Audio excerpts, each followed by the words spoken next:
நானு இந்த திடீர்னு இன்னைக்கு பாசுரங்களை பார்க்கலாம்னு நினைச்சு எடுத்தேன். அப்பதான் நான் போன வாசிப்புல நான் செய்த ஒரு பிழை தெரிந்தது. நான் பூதத்தாழ்வார்ங்கிற இடத்துல பொய்கை ஆழ்வார்னு பேசியிருக்கேன். இது பொய்கை ஆழ்வார் சொல்லும் போது பொய்கை ஆழ்வாருடைய சிக்னேச்சர் அப்படின்னு பேசியிருக்கேன். ஆனா நான் சொல்ல நினைச்சது பூதத்தாழ்வார. அதனால அந்த போன உரையில பொய்கை ஆழ்வார்னு சொன்னது பூதத்தாழ்வாரை குறிக்கும். அந்த முதல் மூவர்ங்கிறதுனால அடிக்கடி இந்த குழப்பம் வந்துருது. சோ பூதத்தாழ்வார் பாடல்களின் சிறப்பு எல்லாம் நான் பொய்கை ஆழ்வார் பேர்ல சொல்லிட்டேன். இரு ஆழ்வார்களும் கோவப்பட மாட்டாங்க, இருந்தாலும் அந்த தவறை செய்ததுனால நண்பர்கள் மன்னிக்கணும், அதை மட்டும் மாத்திக்கணும். ஆமா ஜாஜா, அது ஆக்சுவலா நினைச்சேன் கடைசியா, ஏன்னா அது ரெக்கார்டு எழுதும்போது அவங்களுக்கு அது ரெக்கார்ட் போகும். புரியல, எனக்கு சரியா கேட்கல, என்ன சொன்னீங்க? ஆக்சுவலா தான் நானும் சொல்லணும்னு நினைச்சிருந்தேன் கடைசியா. ஏன்னா ரெக்கார்டு எழுதுறாங்க இல்லையா பின்னாடி, அவங்களுக்கு வசதியா இருக்கும், அது ஒரு கன்ஃபியூஷன் வரக்கூடாது. ஆமா ஆமா, அதான் அதை யார் பண்ணாங்க பார்த்தீங்கன்னாலும் அந்த இடம் மட்டும் சரி பண்ண வேண்டியதா இருக்கு. கொஞ்சம் எவ்வளவு கவனமா இருந்தாலும் கொஞ்சம் தவறிடுது, மன்னிக்கணும். ஸோ பூதத்தாழ்வார் மன்னிப்பாராக. இப்போ இன்றைக்கு 46வது பாட்டுல இருந்து இல்லையா, இதுலயுமே திரும்பவும் இந்த பூதத்தாழ்வாருடைய ஸ்பெஷாலிட்டிங்கிறது ஒரு சொல்லை மீண்டும் மீண்டும் ஒரே பாட்டுக்குள்ள பயன்படுத்தி ஒவ்வொரு அர்த்தங்கள் அதற்கு கொண்டு வருவது. அது அவருடைய சிக்னேச்சராகவே அதை செய்யறாரு.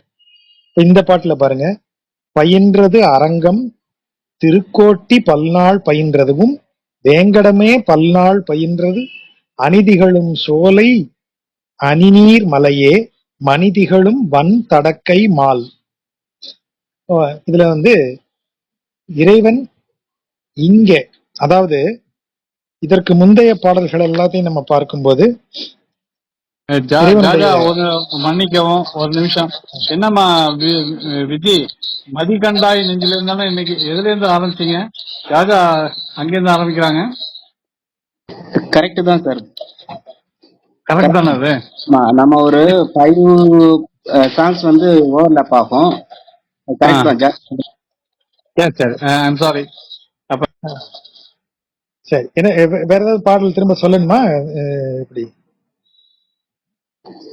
இல்ல ஜாஜா, அது ஆக்சுவலா ஒரு 5 பாசுரங்கள் 15 படிச்சுட்டோம் இல்லையா, 10 பாசுரங்கள் ஆகுது. ஆமா ஆமா, அந்த பொய்கை ஆழ்வாரோட முடிக்கும் போது 10 பாசுரங்கள் ஆயிடுது. நாங்க வாசிக்கும் போது அடுத்த தேவையான ஒரு 5 சேர்த்து வாசிச்சிருந்தோம். ஓ சரி, அது ஆகும், வேற ஒண்ணும் இல்ல. சரி சரி, ஓகே, சரி. அப்ப நம்ம இதுல இருந்தே ஆரம்பிக்கலாம் இல்லையா, எதுவும் குழப்பம் இல்லையா? 46ல இருந்து. கரெக்ட் தான். இப்போ பயின்றதுங்கிற ஒரு சொல்லை பூதத்தாழ்வார் எப்படி எல்லாம் பயன்படுத்தி வரார் அப்படின்னு பாக்குறோம். பயின்று அப்படின்னா, பயின்று வருதல் அப்படின்னா ஒரு இடத்துல பழகி இருக்கிறது, அதாவது அந்த இடம் பிடித்து போய் அந்த இடத்தில் நீங்க ஒரு என்ன சொல்றது, அந்த இடத்துக்கு தகுந்த மாதிரி நீங்க அந்த இடத்துல மகிழ்வோட இருக்கிறது. இப்ப எனக்கு எங்க கிராமம் ரொம்ப பிடிக்குங்க, நான் அதனால அங்கதான் போயிருப்பேன். அந்த இடத்தின் வாழ்க்கை முறை அது உங்களுக்கு பழகி நீங்கள் அதற்கு தகுந்த மாதிரி அந்த இடத்துல இருந்துக்கிறீங்க, அதுதான் பயின்று வருதல். இப்ப கல்வி பயிலுதல்ங்கிற வார்த்தை அப்படிதான் வருது. பயின்று அப்படின்னா பாடத்தை பயின்று அப்படின்னா நீங்க அந்த பாடத்தை ரசித்து அதை உணர்ந்து அதோடு இணைந்து நீங்க போறது. அந்த பயின்றுங்கிறது you are travelling together, you like it, அந்த பொருள்ல தான் பயின்றுங்கிறதுனுடைய லிட்ரல் மீனிங். அப்ப இறைவன் என்ன செய்யறான் அப்படின்னா, நம்ம இதற்கு முந்தைய பாடல்கள் எல்லாம் பார்க்கும்போது இறைவன் மிக பிரம்மாண்டமானவன், உலகை அளந்தவன், 7 உலகையும் தாண்டியவன், இது அண்ட சராசங்களையும் விரிந்தவன் அப்படிலாம் நம்ம பார்த்தோம். அப்போ இதுக்கு ஒரு பக்தனாக எப்படி வரும்? அப்பேற்பட்ட இறைவனை, அவ்வளவு பிரம்மாண்டமானவனை நாம எப்படி நெருங்கிட முடியும் அப்படின்னு ஒரு யோசனை வரும்போது, அவன் அர்ச்சாவதாரமாக நம் கண்ணுக்கு, நம்முடைய புறக்கண்களுக்கு தென்படும் அளவில், நம் புறக்கண்களால் அனுபவிக்கும் அளவில் அந்த எண்ணற்கரிய இறைவன் இப்படி புறக்கண்களால் நம்ம பார்க்க முடிகிற அளவிற்கு தன்னை கொண்டு வருகிறான். சரி, அப்படி கொண்டு வந்ததுனால நம்ம அளவுக்கு சுருங்கினதுனால தெய்வம் சுருங்கி விட்டதானா? இல்ல, தெய்வம் சுருங்கல. தெய்வம் தனது இயல்பை நமக்கு பொருத்தமானதாக மாற்றிக் கொள்ளுகிறது. அதுதான் பயின்று வருதல். இறைவன் பயின்று வருகிறான். இறைவன் நமக்காக, நம்முடைய லிமிட்டேஷனுக்காக இறைவன் தன்னைய லிமிட் பண்ணி காமிச்சுக்கிறான். அவ்வளவுதான், தன்னை லிமிட் பண்ணி காமிச்சுக்கிறான். அப்படி காமிச்சுக்கிறதுல அவனுக்கு ஒன்றும் வருத்தமோ ரொம்ப கஷ்டமோ எல்லாம் இல்லை. அவன் அதை ரொம்ப மகிழ்ச்சியோட தான் செய்யறான். அப்படி எங்கெல்லாம் செய்யறான், குறிப்பிட்ட இடங்கள்லாம் அப்படி வந்து அவன் இருக்கான். அப்ப ஏற்பட்ட பிரம்மாண்ட தெய்வத்தை நான் அந்த இடத்துல இப்படி ஒரு உருவமா பார்க்க முடியுது அப்படின்னு பூதத்தாழ்வார் சொல்றாரு. அரங்கம், திருவரங்கம், பயின்றது திருவரங்கம், திருவரங்கத்தில் விரும்பி இருக்கிறான் என்னுடைய இறைவன் சொல்றாரு. பல்நாள் பயின்றது அரங்கம் திருக்கோட்டி, திருக்கோஷ்டியூர்லயும் திருவரங்கத்திலையும் என் பெருமான் பயின்று இருக்கிறான். அதே மாதிரி பலகாலமாக அவன் பயின்று இருப்பது திருவேங்கடத்தில். அவ்வாறே அநீதிகளும் சோலை அணி நீர்மலை, திருநீர்மலையை சொல்லுகிறார்.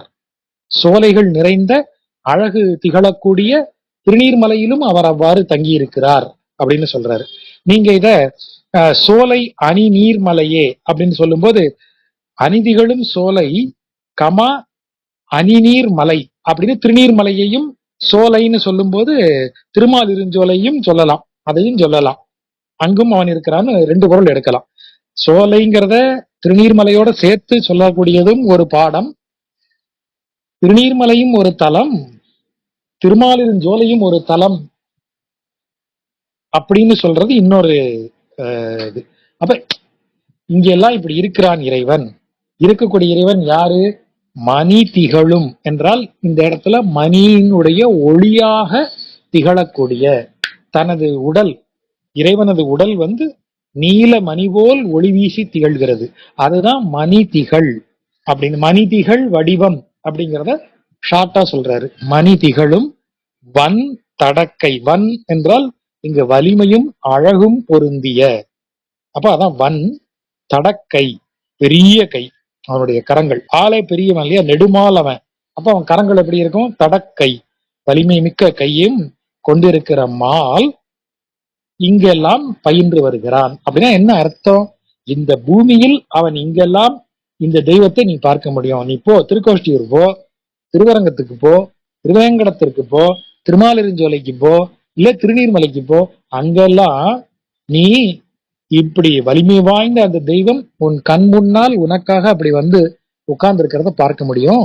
ஏனென்றால் இறைவன் தானே விரும்பி தன்னை நமக்கு தக்கவாறு ஆக்கி கொண்டு வந்து இருக்கக்கூடிய இடங்கள் இதெல்லாம் அப்படின்னு சொல்றாரு. அந்த பயின்றதுங்கிற சொல்லுக்கு ஏன் அந்த இடத்துல இப்போ திகழ்ந்தது அரங்கம் திருக்கோட்டி அப்படின்னு எழுதியிருக்கலாம். ஏற்கனவே சொல்ல மேவியன்னு இருக்கிறது, மேவிய அரங்கம் திருக்கோட்டி, அதையும் எழுதியிருக்கலாம். ஆனா பூதத்தாழ்வார் ஒரு சொல்ல தேர்ந்தெடுத்து போடுறாரு, பயின்றதுன்னு ஒரு சொல்ல போடுறாரு. அப்ப அதை போடும்போதுதான் அந்த இறைவன் சௌலபிய குணம், நமக்காக தன்னை எளிமையாக்கி கொள்ளுவது. அவன் எளிமையானவன் அல்ல, ஆனா நமக்காக அப்படி எளிமையாக்கிக்கிறான். அப்படி நமக்கு செய்யறத அவன் ஒரு சிரமமாகவோ அல்லது ஒரு கஷ்டமான விஷயமாகவோ சலிப்போடோ அவன் செய்யவில்லை. அவன் அதை இயல்பாக தனக்கு தான் விரும்பியே செய்கிறான். அந்த வார்த்தை தான் பயின்றதுங்கிற வார்த்தையினுடைய பொருள். இப்போ பயின்றது அரங்கம் அப்படின்னு சொல்ற இடம் அது. அடுத்த பாட்டு கொண்டு கூட்டி தான் வாசிக்கணும். ஞாலம் அளந்து இடந்து உண்டு உமிழ்ந்த அன்னலை. ஞாலம் என்பது உலகம். இந்த உலகத்தை அளந்து, இந்த உலகத்தை செய்தான் திருவிக்கிரமனாக அளந்தான். இடந்து கொண்டு ஊச்சி வச்சிடுறான். அப்ப வராகமாக வந்து இடந்து எடுக்கிறான், நம்பி எடுக்கிறான். உண்டு, பிரளய காலத்தில் தனக்குள் உண்டு தனக்குள் சேர்த்து கொள்ளுகிறான். உமிழ்ந்து, பிரளயம் முடிந்ததும் மீண்டும் இந்த உலகை உருவாக்குகிறான். வெளியில் இந்த உலகை, தனக்குள் இருக்கும் உலகை வெளியில் உருவாக்கி அதை மீண்டும் படைப்புகளை உருவாக்கி உலகத்தை இயக்குகிறான். அப்போ உலகை படைக்கிறான், அப்புறம் உலகை அழிக்கிறான், அப்புறம் உலகை என்ன செய்கிறான், வேற எங்காவது அந்த உலகம் போயிருச்சுன்னா அதை காப்பாற்றி கொண்டு வந்து பழையபடி வைக்கிறான். அப்புறம் உலகத்தை அளக்கக்கூடியவனாக அவனை விளங்குகிறான். இப்ப இதை எல்லாவற்றையும் செய்யக்கூடிய அண்ணல் என்றால் அனைவருக்கும் மேம்பட்டவன், அனைவருக்கும் சிறந்தவன் பொருள். அப்பேற்பட்ட அண்ணலை மற்ற அல்லால் அவனை போல வேறு எவரும் இல்லை என்று, அதாவது அவனுக்கு இணை இல்லை என்று உளம் கிடந்த ஆற்றால் உணர்ந்து.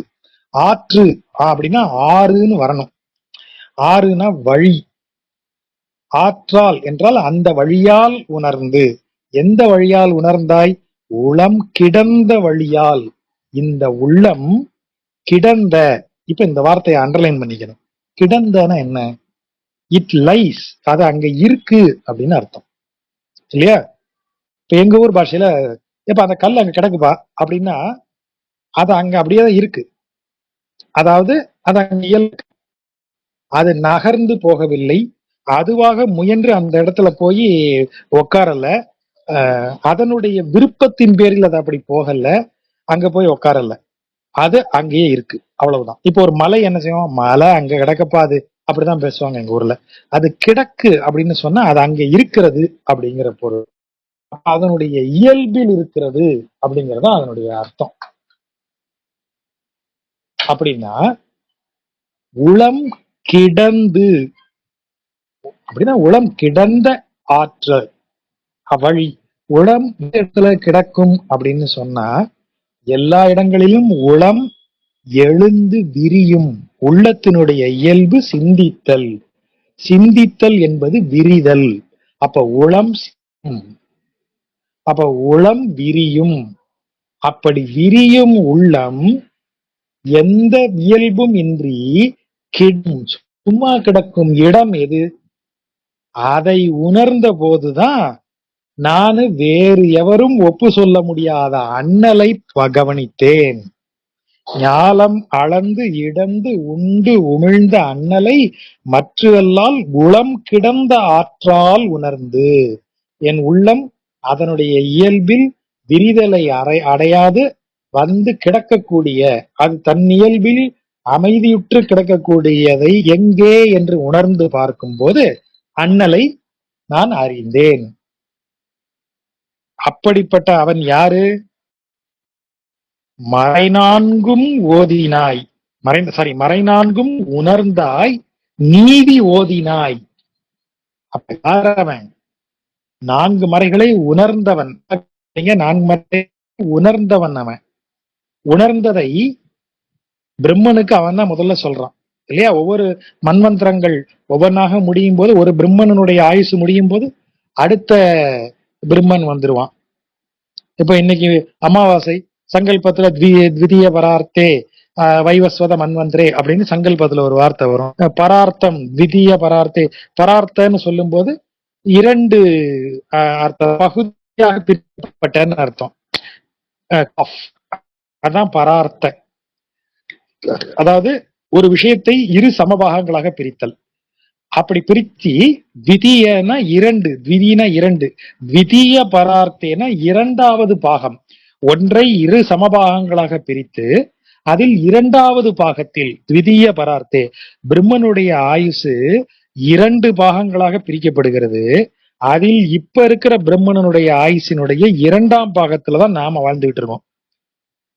அதான் த்விதீய பரார்த்தேன்னு நம்ம சங்கல்பத்துல சொல்றோம். கலியுகத்து 2ஆம் பாகத்துக்கு நம்ம வந்தாச்சு. இந்த செகண்ட் ஹாஃப் ஆஃப் கலியுகத்துல நாம இருக்கோம். அதான் த்விதீய பரார்த்தே அப்படின்னு சொல்றது. அப்போ இந்த பிரம்மனுடைய ஆயுளில் பிரம்மன் எப்படி இந்ததும் மறுபடி பிறக்கிறான், இன்னொரு பிரம்மனாக உருவாகிறான். அந்த பிரம்மனுக்கு வேதத்தை யார் ஓதுவா? இவன் தான் செய்யறான். நீதி ஓதினாய். அவனுக்கு நீதியாக அதை சொன்னாய். எது நீதி? சரி, வேதம் ஓதினாய்ன்னு தான் சொல்லணும். ஏன் நீதி ஓதினாய்ன்னு சொல்றாரு? வேதம் உணரத்தக்கது.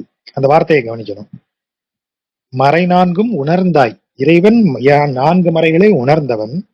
ஆனா நீதி எனப்படுவது ஒரு வேதம் எதற்கு பயன்படுத்தப்பட வேண்டும்னு ஒரு கணக்கு இருக்கு.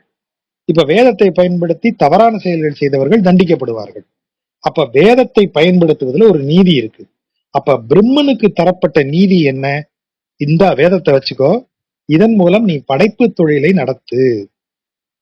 அப்ப வேதம் பிரம்மனுக்கு கொடுக்கப்பட்டது ஒரு பர்டிகுலர் காரணத்திற்காக. அப்ப அவன் அதற்காகத்தான் பயன்படுத்துவான். அதுதான் நீதி. அவனுடைய நீதிக்காக அதை நீ ஓதினாய், நீதி ஓதினாய். மலர்மகள் தோள் மணந்தி மலே. மலர்மகள் யாரு? லக்ஷ்மி பிராட்டி, தாமரையில் வீற்றிருப்பவள், அலர்மேல் மங்கை. அவள் தோள் மணந்தாய்னா அவள் தோளை சேர்ந்தாய், விரும்பினாய் அப்படின்னு அர்த்தம். ஓ சாரி, நான் அந்த பாட்டை மாத்திட்டேன், மன்னிக்கணும்.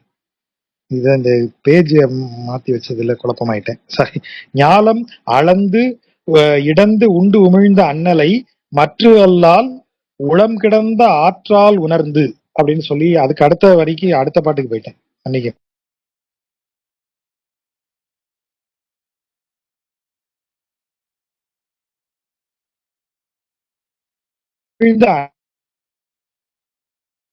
உணர்ந்து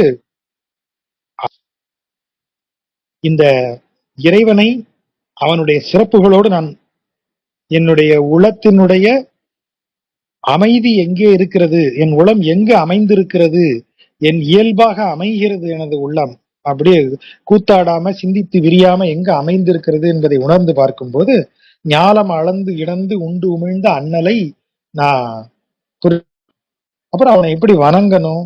அறிவுருவன், சிங்கமுகமாக விளங்குபவன், அவன் பாத மலர், அவனுடைய திருவடி தாமரைகளை இதுக்கு ரெண்டு விதமா பொருள் சொல்றாங்க.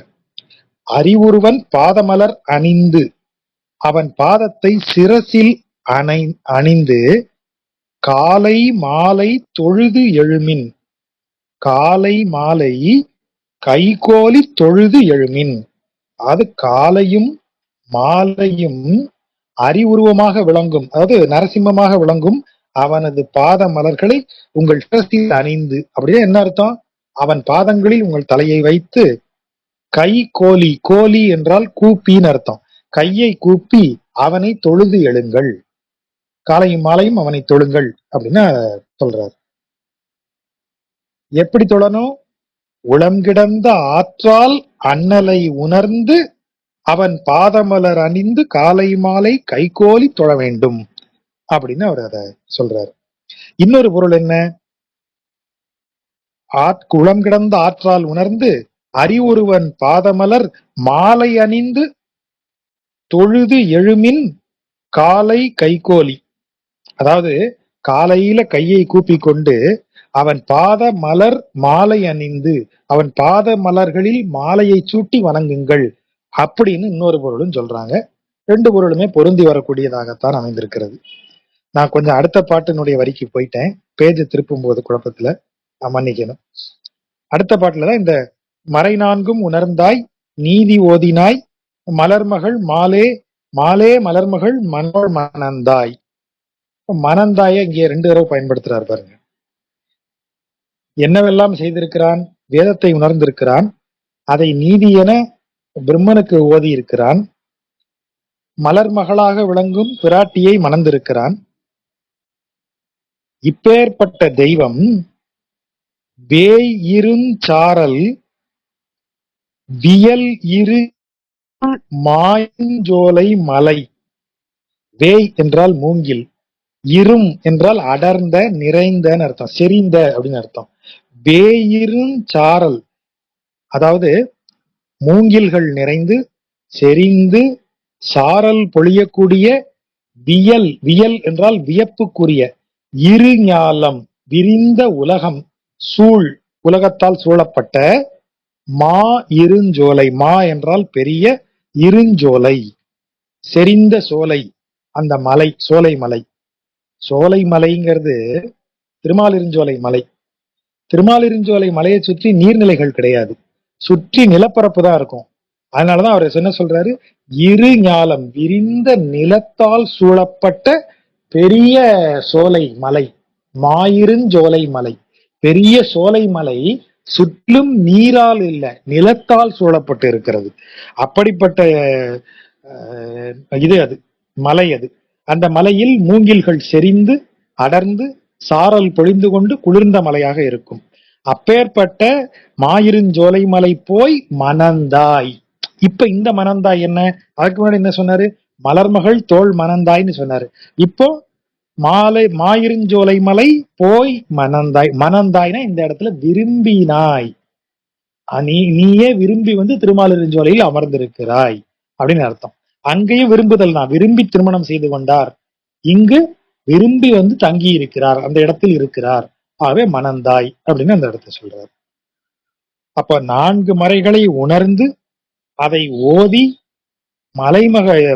அலைமகளை கைப்பிடித்த தெய்வத்தை அந்த தெய்வம் விரும்பி வசிக்கும் இடமான மாலிருஞ்சோலையில் காணலாம் அப்படிங்கறத இந்த பாட்டுல அவர் சொல்றாரு.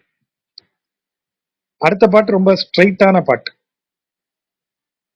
இறைவன் ஒரே நேரத்துல 2 மாவும் இருக்கிறான். அதாவது குழந்தை வடிவில் இறைவனை பார்க்கறதுங்கிறது நாராயணனை தான், கிருஷ்ணனாக அவனை நம்ம பார்க்கிறோம். இறைவனுடைய பிரம்மாண்டம் அவன் குழந்தை வடிவில் இருப்பதால் எந்த விதத்திலும் குறைவதில்லை. அதுதான் அங்க இருக்கிற சிறப்பு. அதுக்கு அவர் என்ன சொல்றாரு பாருங்க, ஒரு காட்சியை சொல்றாரு. இவளுக்கு பூதனைக்கு கம்சன் என்ன சொல்றான், போய் அந்த குழந்தைய வஞ்சகமா கொன்னுட்டு வா. அதாவது என்ன பிரச்சனைனா, கம்சன் தான் கொன்னான்னு பொதுவா எல்லாருக்கும் தெரியற மாதிரி செஞ்சான்னா உலகம் அவனை பழி சொல்லும். சொந்த சகோதரி பெண்ணையே கொன்னுட்டியப்பா, குழந்தையவே கொன்னுட்டியப்பா, என்ன மனுஷன் நீ அப்படின்னு சொல்லும். அதனாலதான் அவங்கள சிறையில் அடைத்து ரகசியமாக அவங்களுக்கு பிறக்கிற குழந்தைகள் எல்லாம் அவன் கொண்டுகிட்டு இருக்கான். எல்லோரும் அறிய அவன் அதை செய்யல. ஆனா எல்லாருக்கும் தெரியும், ஊரறிஞ்ச ரகசியமா இருக்குது, கம்சன் தான் இதுக்கு பின்னாடி இருக்காங்கிறது எல்லாருக்கும் தெரியும். ஆனா பொதுவுல அது வெளியில தெரியாத மாதிரி அவன் இருக்கான். அதனாலதான் அவன் ரகசிய முயற்சிகளை மேற்கொண்டு இந்த குழந்தை கிருஷ்ணனை கொல்றதுக்கு ஆட்களை ரகசியமா அனுப்பிட்டே இருக்கான். அப்படிதான் பூதனையை அனுப்புறான். அப்படி அனுப்பின பூதனைய எப்படி அவள் எவ்வளவு வலிமை வாய்ந்தவள் அப்படின்னா, அவள் அது வரைக்கும் அவ போன காரியத்தை அவ முடிக்காம வந்ததில்லை, அவ்வளவு வலிமை வாய்ந்தவள். அப்ப அவளை அப்பேற்பட்ட வலிமை மிக்க ஒரு அரக்கியை இவன் எப்படி கொல்றான் அப்படின்னு சொல்லும்போது, மலை 7ம் மலங்கள் 7ம் குலைசூழ் குறை கடல்கள் 7ம் அதிர, 7 மலைகளும் அதிர்கிறது, 7 நிலங்கள், அதாவது 7 பூமியில 7 இருக்கு, அடுக்குகள் இருக்கு, அந்த 7 பூமியும் நடுங்குது.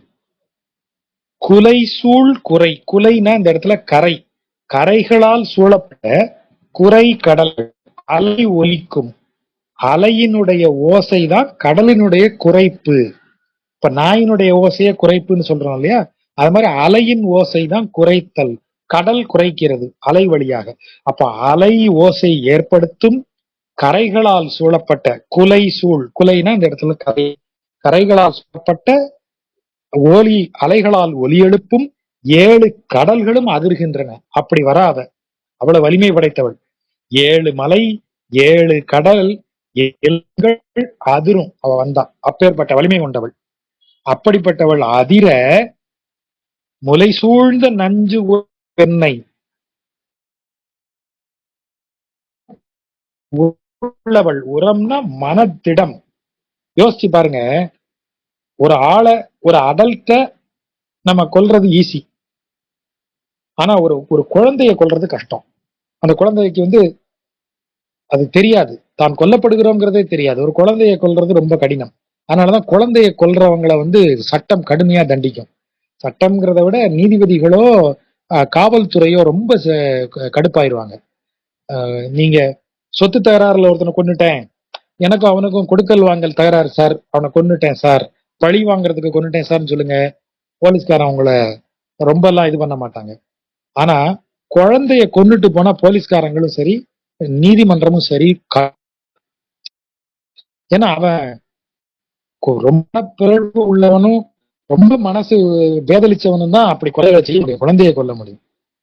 இவ குழந்தையை பாலூட்டி கொல்லும், தன் மார்புல பால் இருந்தின குழந்தைய தான் கொல்றோங்கிறது எவ்வளவு கடினமான காரியம். ஆனா அது மனத்திடம் அவளிடம் இருக்கிறது. அதுதான் அவர் சொல்ற, மொழி சூழ்ந்த நஞ்சு புறத்து பெண்ணை, அவனுக்கு ஜாஜா நெஞ்சு முறப்பு பிரேக் ஜாஸ்திப்பா ஆகுது ஜாஜா. அப்படின்னு சொல்றது. ஆஹ் ஜாஜா வாய்ஸ் பிரேக் ஆகுது. மேபி இந்த வரேன். இப்ப கிளியரா இருக்கா? ஓகே ஜாஜா.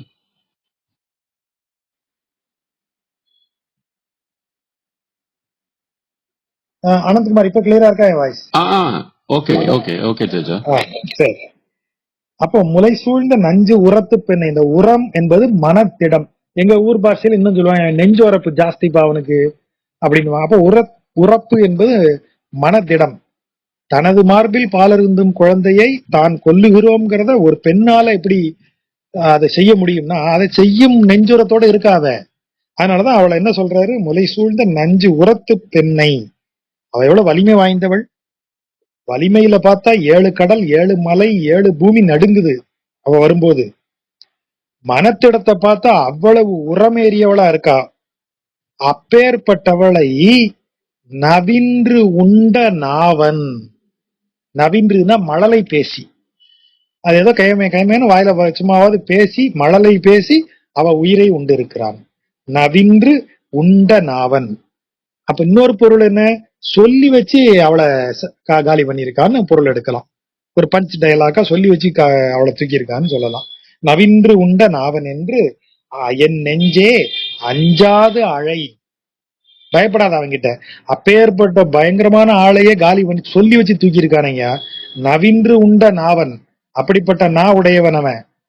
அவனை அழைப்பதற்கு அஞ்சாதே நீ.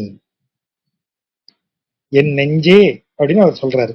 அஞ்சாது அழை, எந்த பயமும் இன்றி அவனை கூப்பிடு, அவன் உனக்கு அருளுவான்.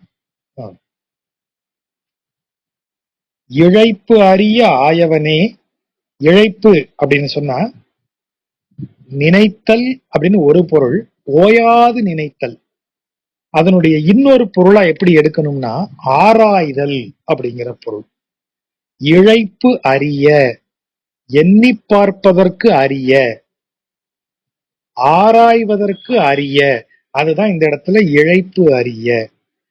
அவன் அதுலயே போட்டு இழைச்சிருக்கான்ப்பா அப்படின்னு சொல்றான். அப்படின்னு என்ன அர்த்தம், மீண்டும் மீண்டும் அதையே பண்ணிக்கிட்டே இருக்கான், சரி பண்ணிக்கிட்டே இருக்கான். அதான் தங்கத்தாலேயே இழைச்சிருக்காங்கப்பா. அதாவது எங்கெல்லாம் தங்கத்தை சேர்க்க முடியும்னு யோசிச்சு யோசிச்சு யோசிச்சு அந்த ஐட்டங்களை சேர்த்துக்கிட்டே இருக்காங்க. திரும்ப திரும்ப அதை செஞ்சுக்கிட்டே இருக்கிறாங்க, பெட்டராக்கிட்டே போறாங்க.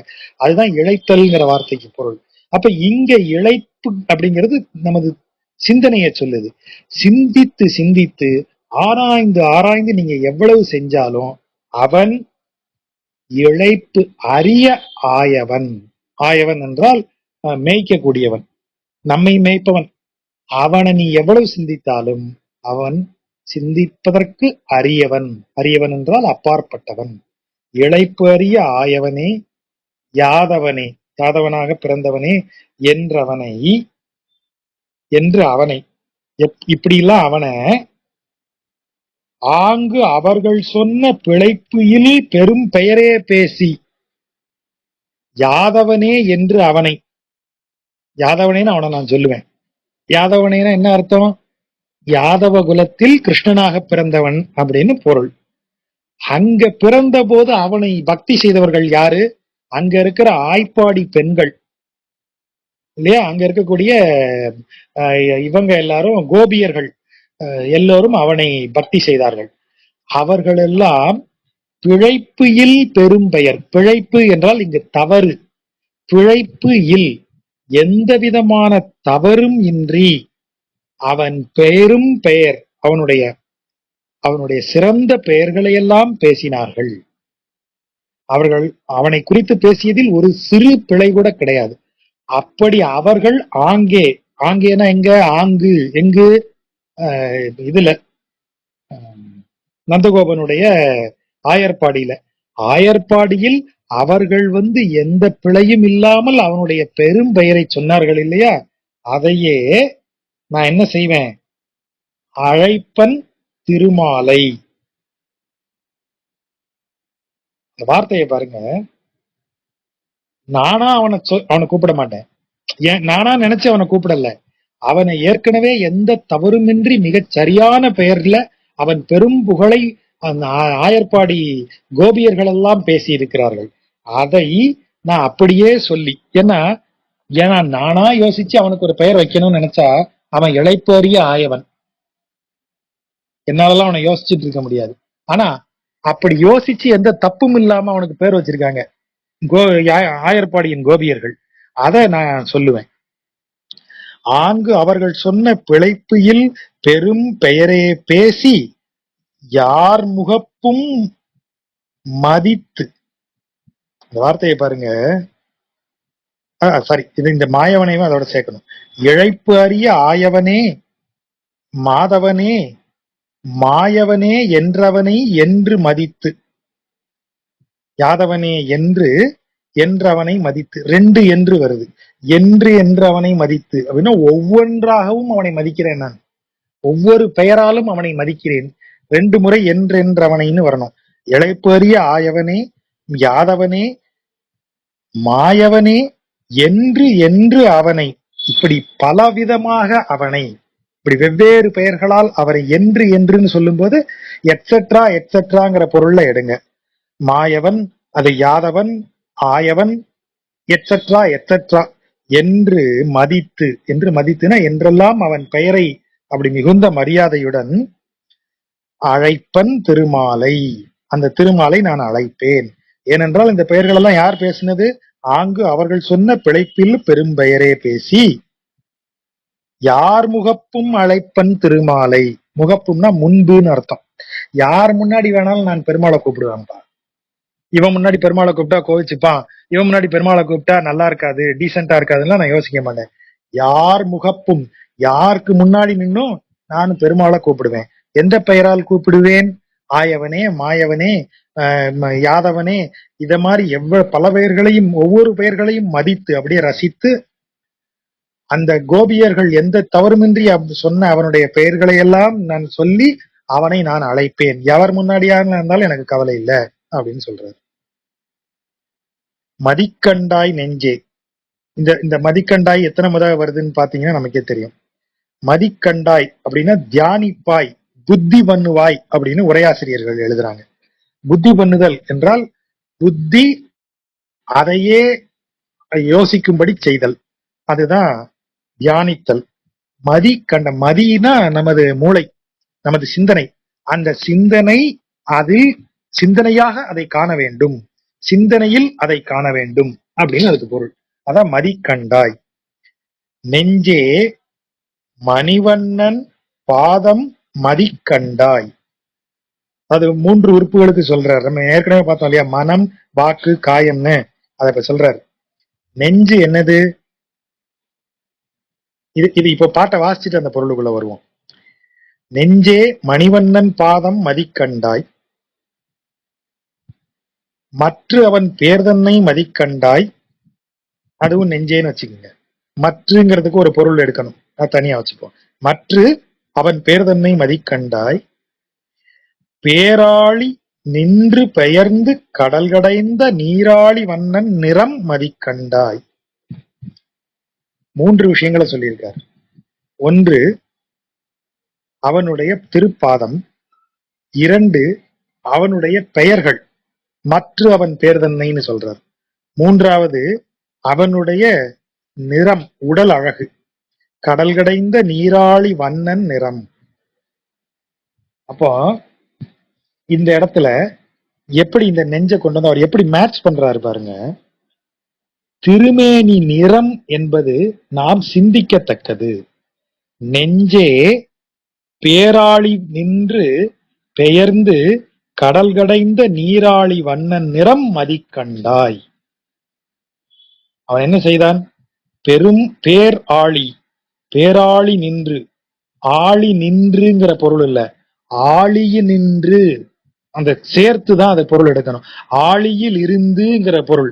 பேராழி நின்று, அது ஆழி நின்றுன்னு பிரிச்சு போட்டாங்க. அது ஆக்சுவலி ஆழிய நின்று, பேர் ஆழியிலிருந்து பெயர்ந்து. ஏன்னா பேராழிங்கிறது பார்க்கடல், அதில் இவன் படுத்து கிடக்குறான்.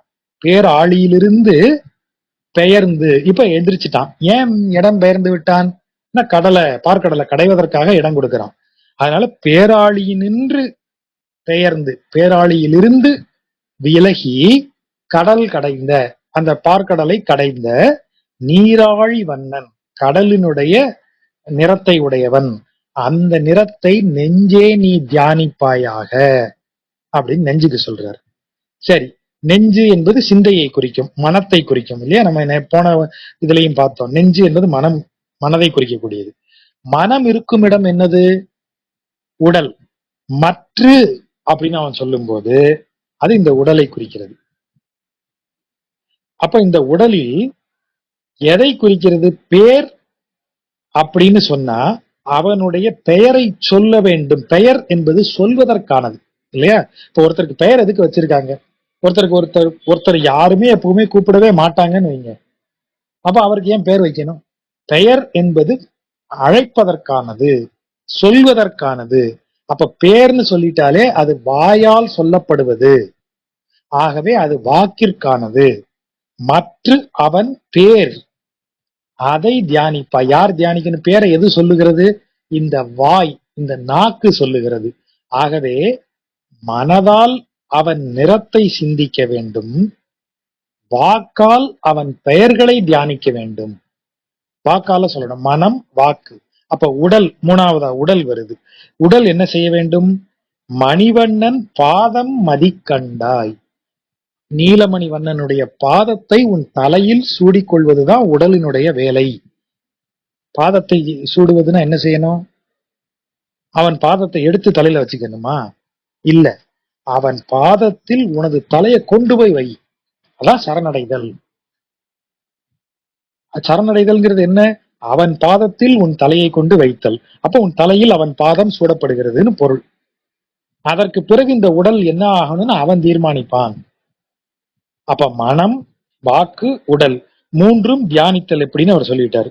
உடல் அவன் பாதத்தை சிரசில் தாங்குகிறது, வாக்கு அவன் திருநாமங்களை சொல்லுகிறது, மனம் அவன் திருமேனி நிறத்தை சிந்தை செய்கிறது. நெஞ்சே பேராழி நின்று பெயர்ந்து கடல் கடைந்த நீராழி வண்ணன் நிறம் மதிக்கண்டாய், மற்ற அவன் பேர்தன்னை மதிக்கண்டாய், மணிவண்ணன் பாதம் மதிக்கண்டாய். நெஞ்ச மட்டும் சொல்லிட்டு மத்த எல்லாத்தையும் குறிப்பால் உணர்த்துகிறார். அடுத்த பாட்டு இன்னும் சுவாரஸ்யமான பாட்டு, பிரமாதமான பாட்டு. இதுக்கு ரெண்டு பொருள் தான். அதாவது நம்ம ஏற்கனவே பல முறை இத பேசியிருக்கோம். எல்லா அவதாரங்கள்லையும் எதிரிகளாக வந்தவர்களை அழித்தார். ஆனால் மகாபலியை மட்டும் வாமனாவதாரமாக வந்து திருவிக்கிரமனாக மாறி உலகளந்த கோலத்தில் இருக்கும்போது அதற்கு காரணமாக இருந்த, அந்த அவதாரத்திற்கு காரணமாக இருந்தவர் யாரு? மகாபலி சக்கரவர்த்தி. அவரை எதுவுமே செய்யல. இன்னும் சொல்ல போனா ஆசிர்வதித்து தான் அவரை அப்புறப்படுத்துறாரு. நீ பாதாள லோகத்துல போய் நெடுங்காலம் ஆட்சி செய்து இருப்பாயாக, உனக்கு வந்து எந்த விதத்திலும் யாரும் சொல்ல கொடுக்க மாட்டாங்க, நீ பாதாள உலகை உன் விருப்பம் போல் ஆட்சி செய்து இருன்னு சொல்லி அவருக்கு ஒரு பதவி கொடுத்துதான் அனுப்புறாரு. அப்போ இறைவனது அருள் எப்படிப்பட்டதாக இருக்கிறது, இறைவன் அருளும் விதம் எப்படிப்பட்டதாக இருக்கிறது, அந்த வழிமுறை நமக்கு தெரியாதுன்னு பலமுறை பேசணுமா? நான் நினைச்சுக்கிறேன் இல்லையா, நிறைய நேரங்கள்ல ஆழ்வார்கள் கையால இறைவன் மண்டையில எனக்கு கொட்டு வைப்பான். நான் இதையெல்லாம் படிச்சு வரும்போது என்ன நினைச்சுக்கிட்டேன், ஆஹா பாத்தீங்களா, இப்படி வந்து வாமன அவதாரத்தை இந்த மாதிரி நம்ம யோசிச்சிருக்கோம், இதுக்கு முன்னாடி யாருமே அதை யோசிச்சிருக்க மாட்டாங்கல்ல, பரவாயில்ல நீ பயங்கரமா யோசிக்கிறடான்னு எனக்கு நானே நினைச்சுக்கிட்டேன். ஆனா காலத்தால் முற்பட்டு 4ஆம் நூற்றாண்டு 5ஆம் நூற்றாண்டு காலத்திற்கு போய் அங்க இருக்கக்கூடியவர்கள்னு சொல்லப்படுகிற இந்த பூதத்தாழ்வார் அன்னைக்கே இதை சொல்லிட்டார். அப்ப நமது ஓவரா மண்டை வீங்கினோம் இல்லையா, அதுக்கான பலன் நமக்கு கிடைத்தது. அதுதான் இந்த பாட்டு. நிறம் கரியன் செய்ய நெடு மலராள் மார்வன் அறம் பெரியன். ஆள் எப்படிப்பட்டவன்? நல்ல கருப்பு நிறம், கரியன் கருத்த பெயர். செய்ய நெடுமலர், செய்ய என்றால் சிவந்த, சிவந்த நெடுமலர், நன்கு அழகாக விரிந்திருக்கிற பெரிய சிவந்த மலரில் இருக்கக்கூடியவள் மலராள், அந்த மலரில் இருக்கக்கூடியவளாகிய தாயார், அவளை மார்பில் உடையவன்.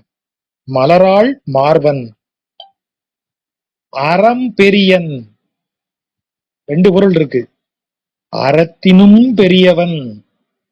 நேத்து பார்த்தோம் இல்லையா, அறம் அருளும்னா அதுக்கு முன்னாடி அருளாலே அறம் அருளும்னு சொல்றோம். அந்த அருளை உடையவன் அவன்.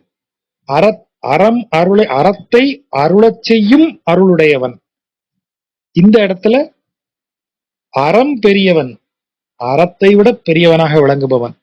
இன்னொரு பொருள் என்ன? அறம் பெரியவன், அறத்தை பெரியதாக நிறுத்துபவன். அறத்தை முதன்மையாக, தர்மம் தான் முதல்ல அப்படின்னு தர்மத்தை முதன்மையாக நிறுத்துபவன் அறம் பெரியவன், அறத்தை பெரிதென நிறுத்துபவன் அப்படிங்கிற பொருளும் அதுக்கு வரும். அப்பேற்பட்ட தெய்வம் அவன். உருவம் சொல்லியாகுது, அவனுடைய இயல்பு சொல்லியாகுது, அவனது செயலை சொல்லியாகுது. உருவம் என்ன? நிறம் கரியன். இயல்பு என்ன? மார்பில் தாயாரை தாங்குபவன், மலராள் மார்வன். செயல் என்ன? அறம் பெரியவன், அறம் பெரியன், அப்பேற்பட்டவன். பெரிய ஆளா இருக்கான்.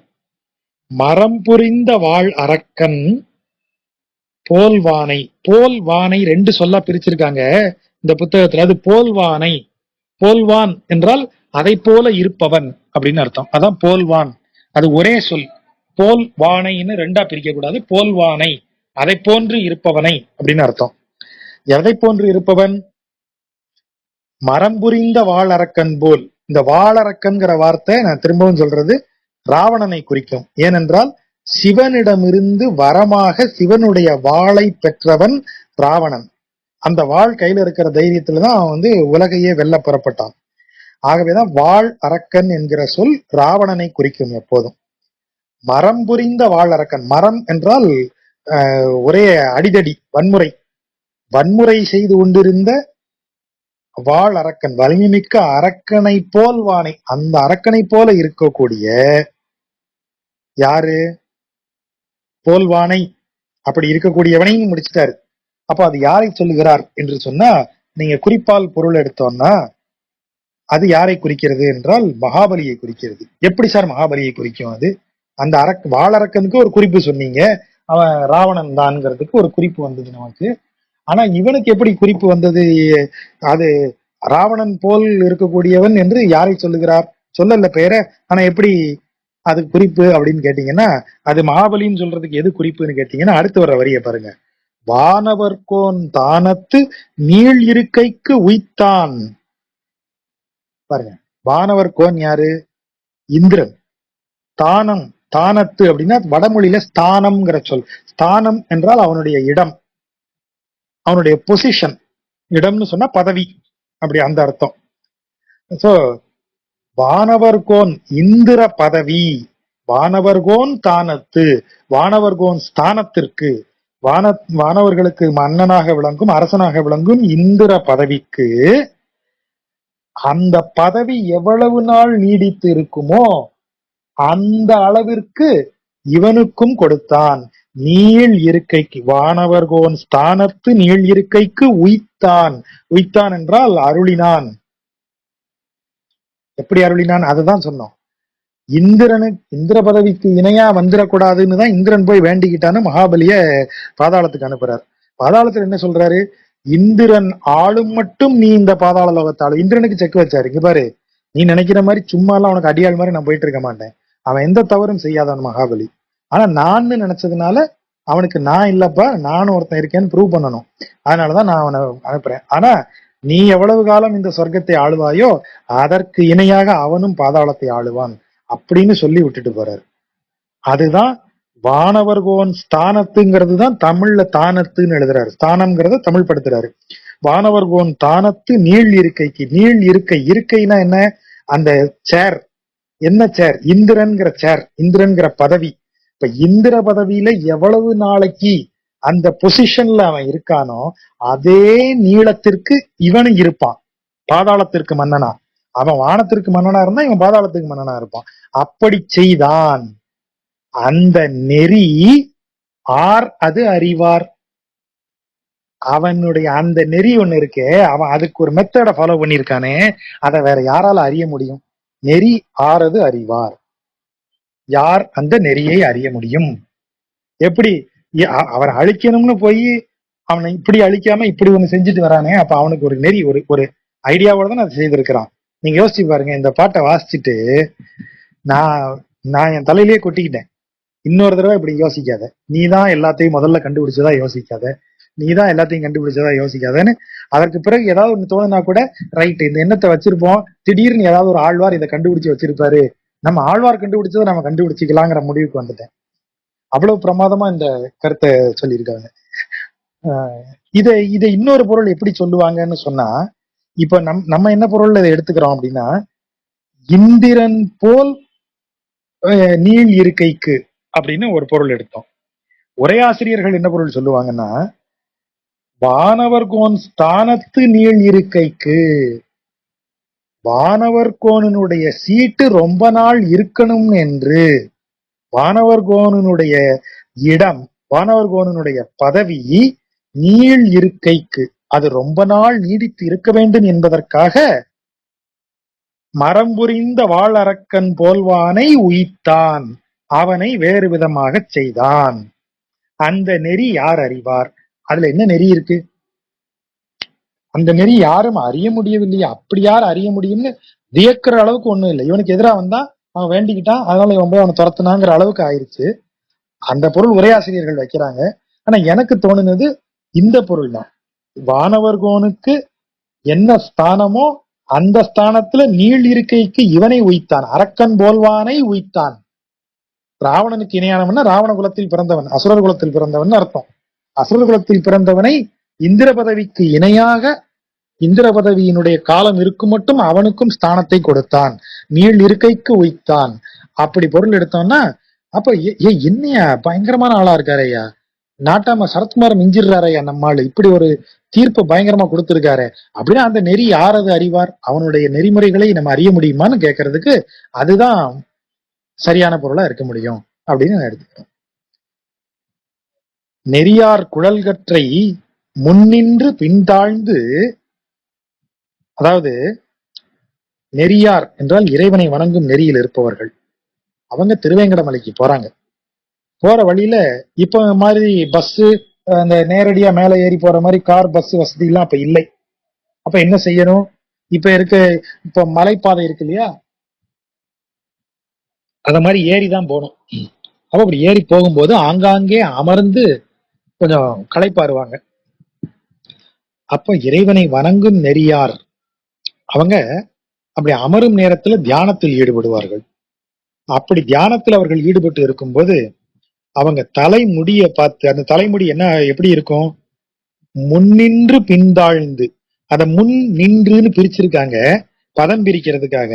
அது பதம் பிரிக்க கூடாது, ஒரே சொல்லது முன்னின்று பின்தாழ்ந்து, முன்னால் இருந்து பின்னால் இழுத்து வாரப்பட்ட, அதான் முன்னின்று பின்தாழ்ந்து, முன்னால இருந்து இப்படி பின்னாடி இழுக்கப்பட்டு இருக்கிற பின்தாழ்ந்து அப்படின்னு என்ன அர்த்தம்? குடுமி, இது பின்னல், அந்த மாதிரி.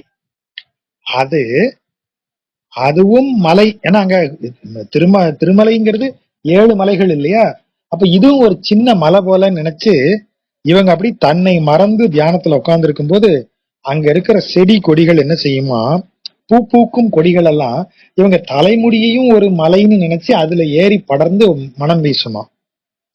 ஒரு கவிதை காட்சி, கவிதைகளே கொஞ்சம் இயல்பு நவிர்ச்சி அணி தானே, அப்படி ஒரு காட்சியை அவர் இங்க சொல்றாரு. நெறியார் குழல்கற்றை முன்னின்று பின்தாழ்ந்து அதை அறியாது, அதை உள்ளடங்கி வருது. இளம் கிரி என்று எண்ணி, கிரினா வடமொழி சொல், மலைன்னு அர்த்தம். இளம் கிரினா சின்ன மலை என்று எண்ணி பிரியாது, அதை அப்படி விட்டு பிரியாம பூங்கொடிகள் வைகும், பூங்கொடிகள் எல்லாம் படரும் தலைமுடி மேல. எங்கேயே அந்த சம்பவம் நடக்குது? பொறுபுணல் குன்று என்னும் வேங்கடமே. பொறு என்றால் பொங்குதல் ஒரு பொருள்.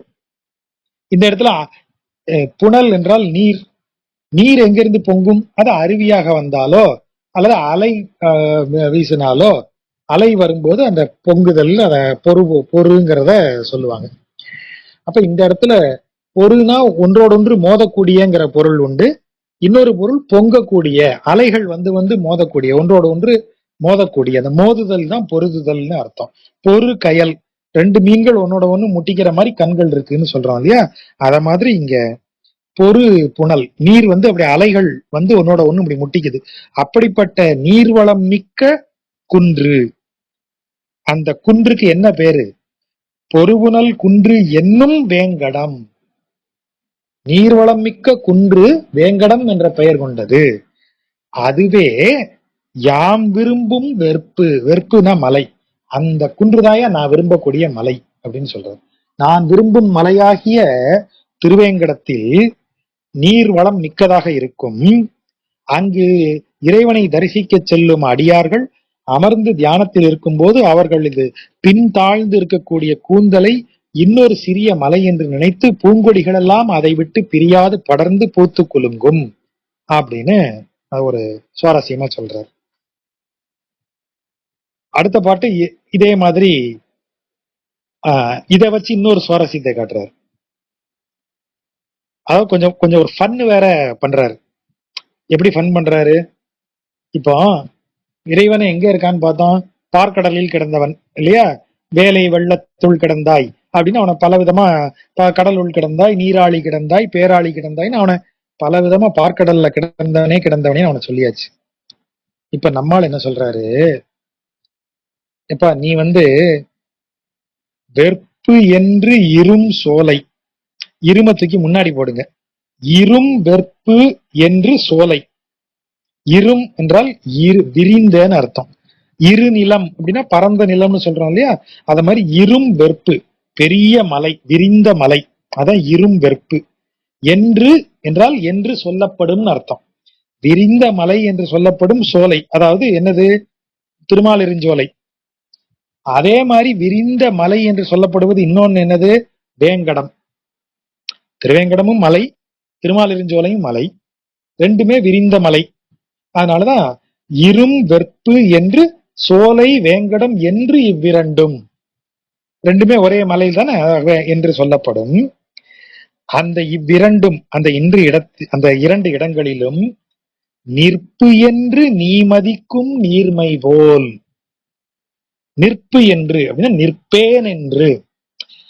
பெருமாள் என்ன சொல்றாரா, திருமாலிருஞ்சோலையிலும் திருவேங்கடம் எனும் இரண்டு இடத்திலும் நான் நிற்பேன் என்று நீர்மை, நீர்மைனா அவ்வளவு கனிந்த குணம், அவ்வளவு கனிந்த குணத்தோட நீ வந்து நிற்பேன் என்று சொல்லுகிறாய் இல்லையா, நிற்கிற பக்தர்களுக்காக. அடுத்து அதே நிற்பு என்றுங்கிறத போடுறாரு பாருங்க. இதன் பொருள் என்ன தெரியுமா, நிற்பாய் என்று.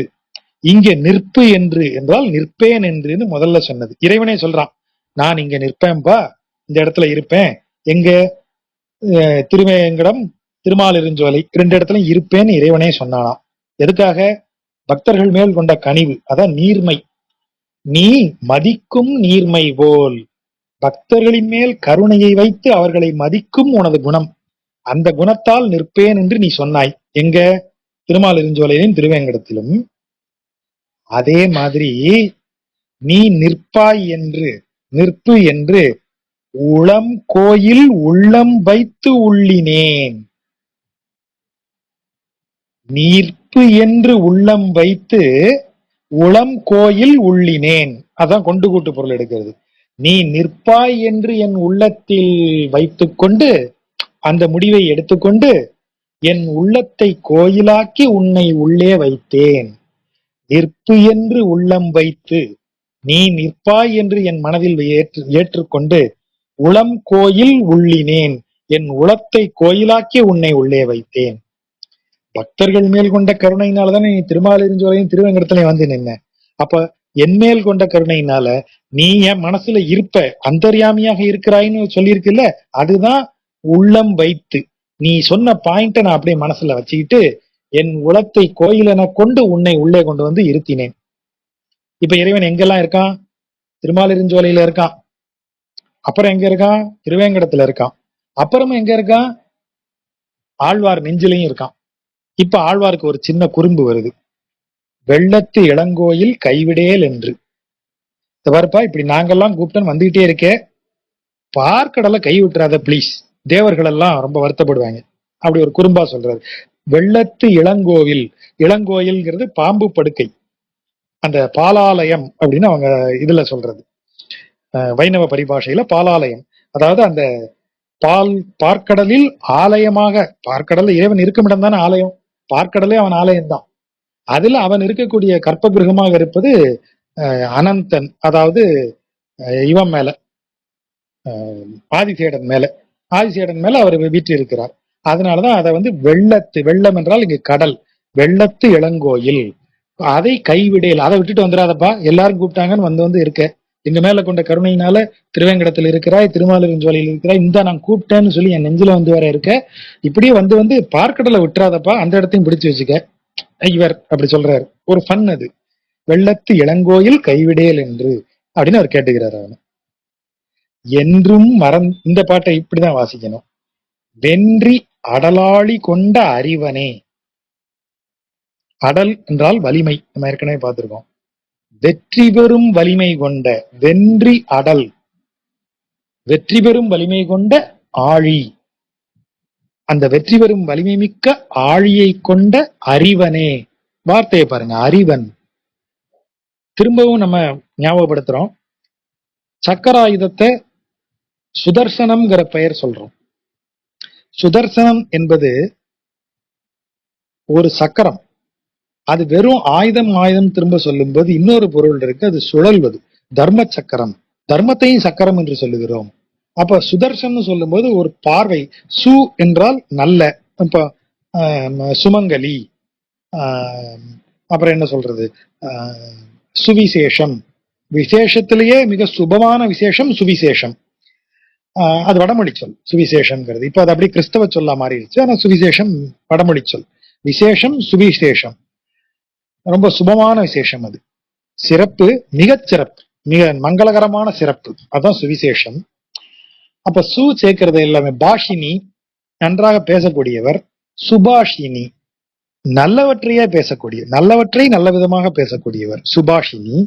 அப்ப இந்த சு எங்கெல்லாம் சேருதோ அங்கெல்லாம் அது நல்ல விதமாக சொல்லப்படும்.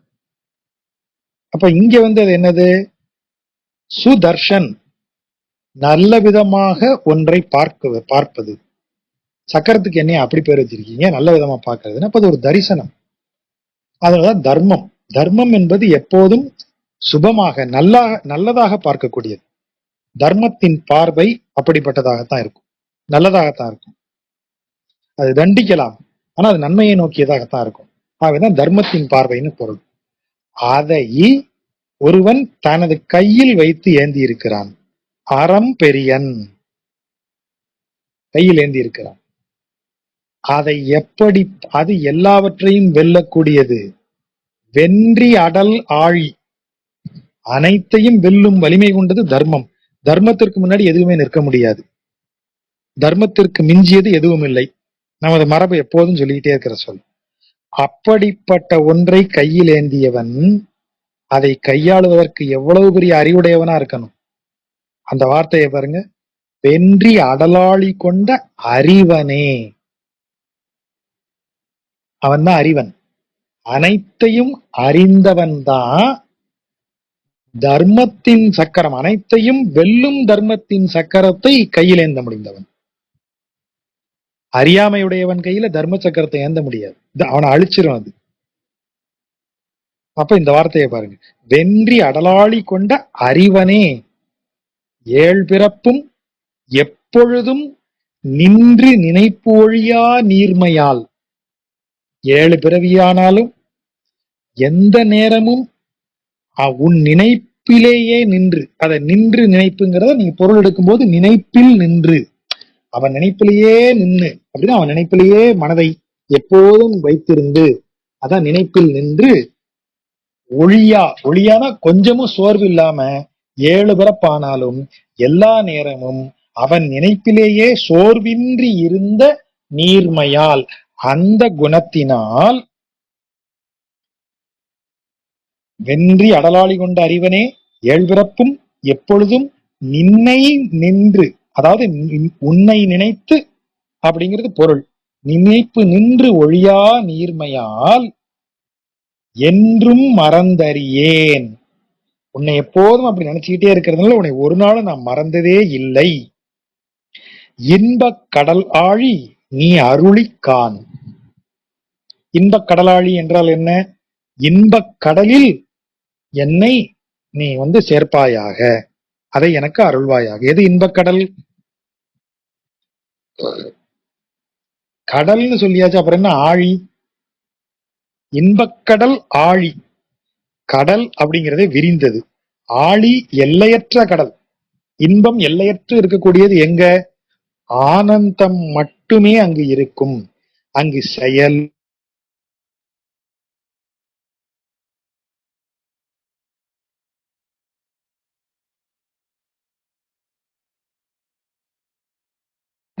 இன்பம். எந்த இன்பமும் ஒரு எல்லையில் திகட்டும். அது சொர்க்கத்து இன்பங்களுக்கு போகம்.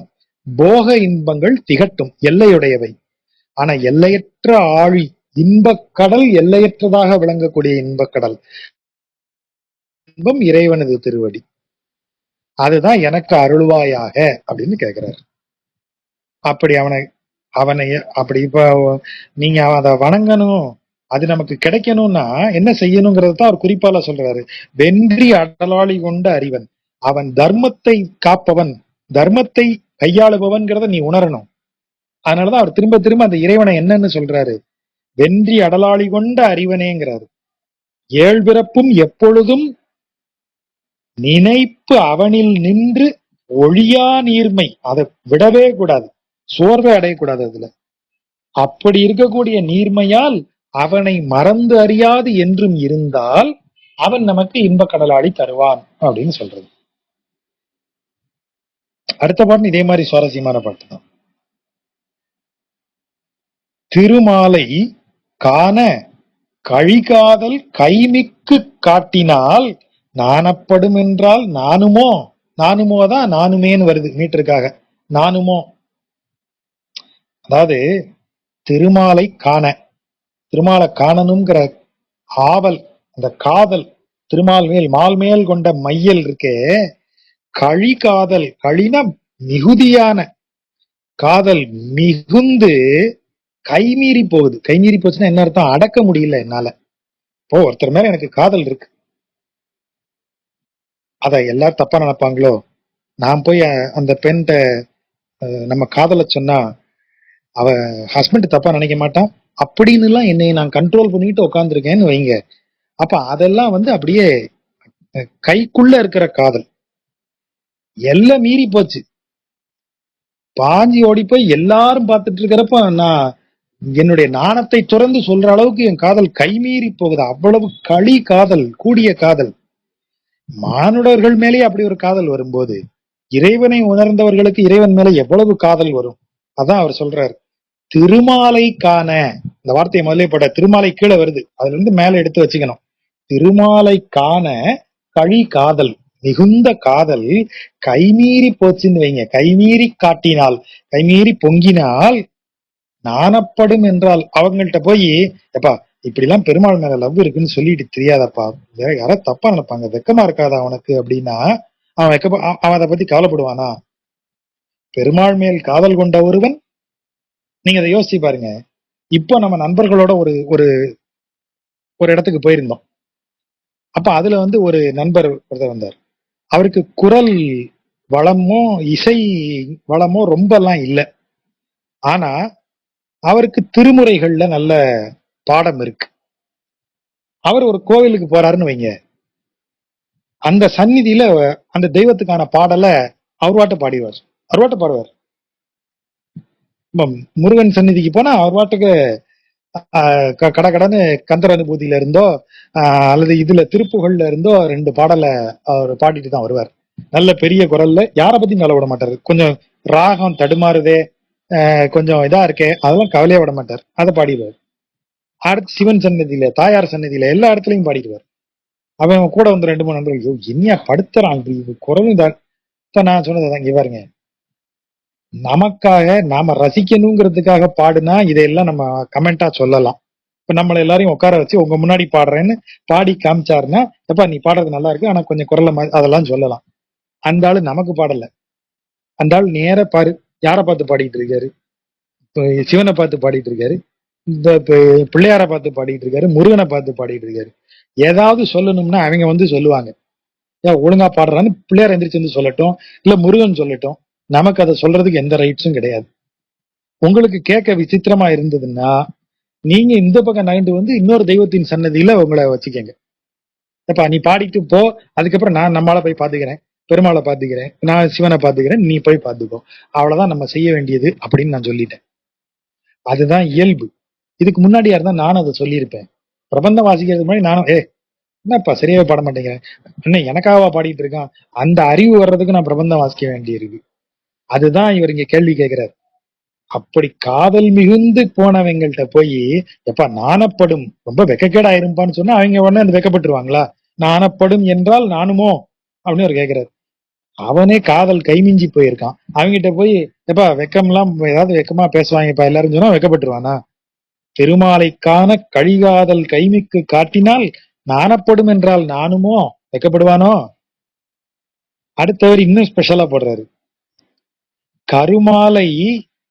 கருமால் கரிய வடிவமுடைய திருமாலை பொன்மேனி, அவன் மேனி பொன்மேனி. பொன்மேனின்னா அந்த இடத்துல அப்படியே ஜொலிக்க கூடியதுன்னு அர்த்தம். தங்கம்னா மஞ்சள் நிறம் கிடையாதுங்க. பொன்மேனி என்பது அந்த ஒளியை குறிப்பதற்காக சொல்லப்பட்டது. அதனாலதான் முன்னாடி கருமாலைங்கிற வார்த்தையை போட்டாச்சு. கரியமால் தன்னுடைய ஒளிமிக்க உடலை காட்டாமுன், அதாவது காட்டும் முன், காட்டாம காட்டுகிறேன்னு அர்த்தம். காதல் மிகுந்துருச்சு, வெட்கமெல்லாம் திறந்துட்டாங்க. எதுக்காக? திருமாலை காணும் ஆசையால. அப்ப கருமால் வந்து தன் மேனி அழகை காட்டுவதற்கு முன்னாடியே காட்டுமுன், அதான் காட்டாமுன், நங்கள் திரு, நங்கள்னா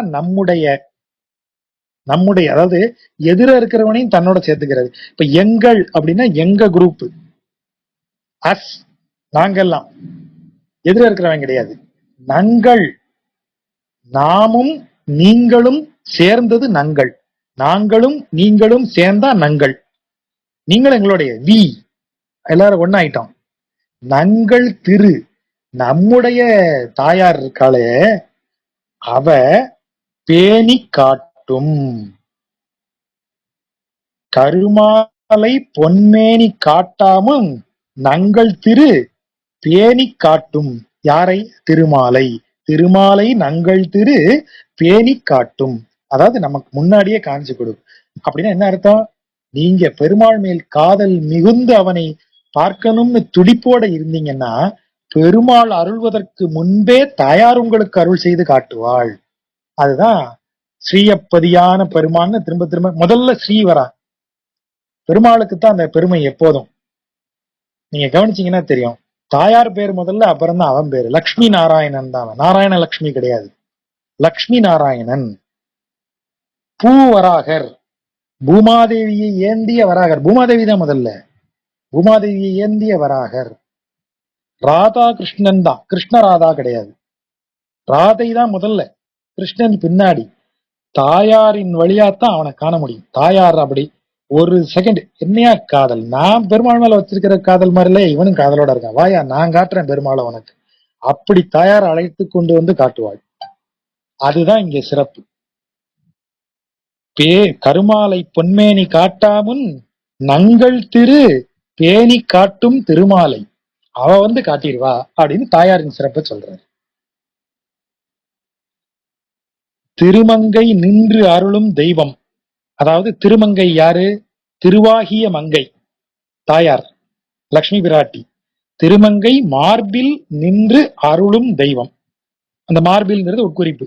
திருமங்கையை மார்பில் வைத்துக்கொண்டு நமக்கு அருளும் தெய்வம் யாரு? நாராயணன். அவனை நா வாழ்த்தும் கருமம் கடைப்பிடிமின். நீ கருமம் என்றால் தொழில், செயல். நீ என்ன செயல் செய்யணும், எந்த செயலை கடைபிடிக்க வேண்டும்? திருவாகிய தாயாரை தன் மார்பில் ஏந்தி இருக்கும் தெய்வத்தை உனது நா வாழ்த்தக்கூடிய தொழில், உனது நா வாழ்த்தக்கூடிய செயல், அதை நீ கடைபிடிப்பாயாக.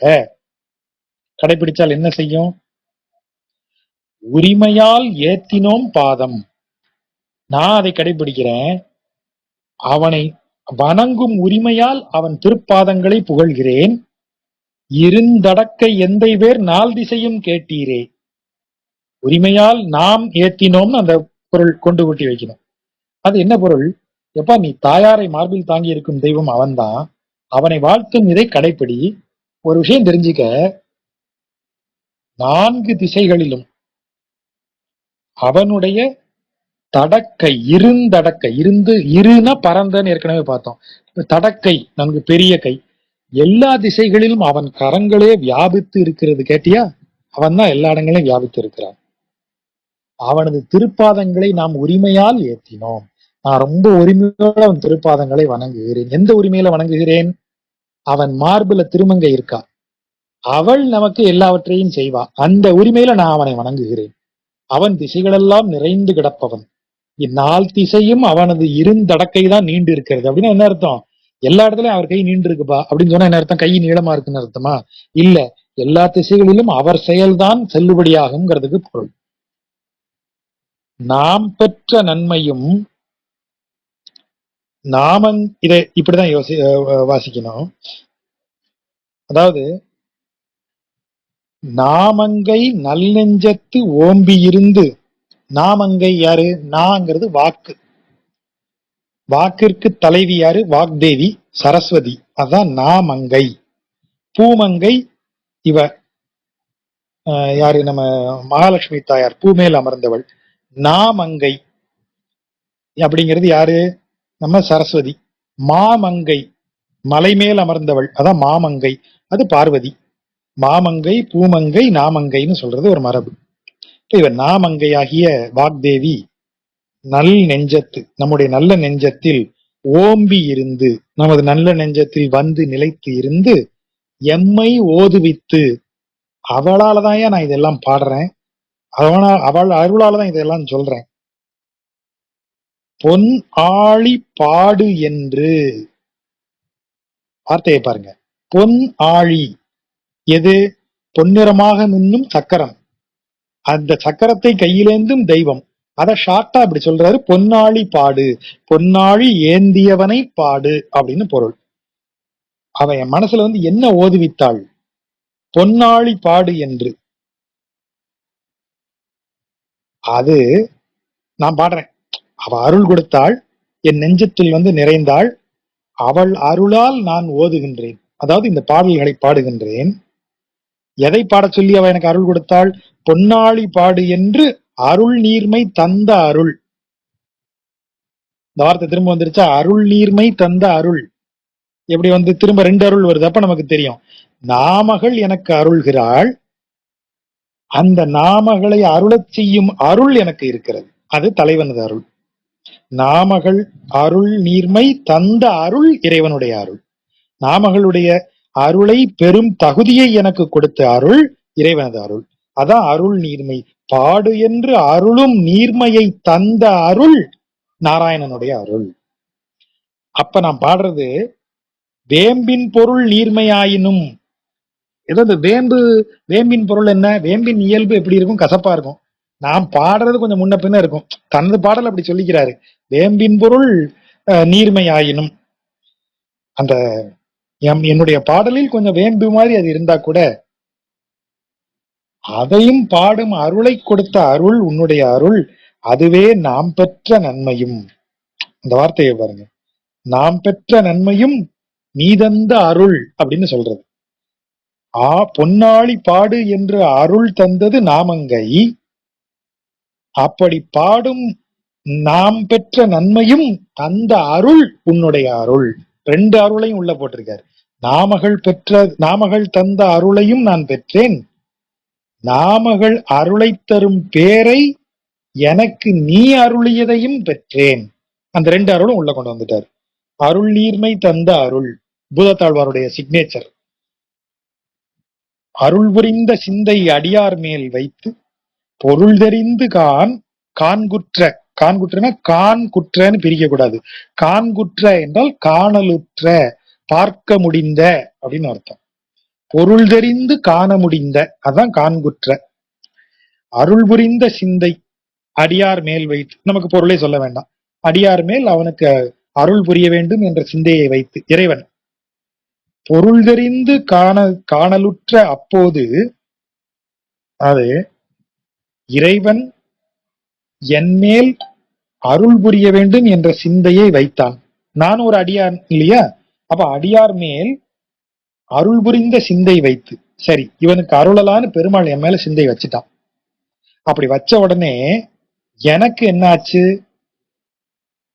பொருள் தெரிந்து காண்குற்ற ஒவ்வொன்றினுடைய பொருளும் எனக்கு விளங்க ஆரம்பிக்கிறது. நான் பார்க்கும் ஒவ்வொன்றிலும் எனக்கு பொருள் விளங்குகிறது. அப்படி பொருள் விளங்கும் போது இருள் திரிந்துன்னு இல்ல, இருள் இரிந்துன்னு வரணும். இரிந்து என்றால் நீங்கின்னு அர்த்தம், அகன்று விலகின்னு அர்த்தம். திரிந்துனா மாறின்னு அர்த்தம். ஒன்று இன்னொன்றாக மாறுவது. இருள் மாறல, இருள் விலகி விட்டது. ஆகவே இருள் இரிந்துங்கிற பொருள் தான் சரியான பொருளா இருக்க முடியும். இருள் இரிந்து நோக்கினேன். இறைவன் எனக்கு அருள வேண்டும் என்று நினைத்து என்மேல் சிந்தை வைத்தான், அருளலாம் என்று சிந்தை வைத்தான். அப்படி வைத்த உடனே நான் பார்க்கின்ற பொருளெல்லாம் எனக்கு தெளிவாக விளங்க ஆரம்பித்தது.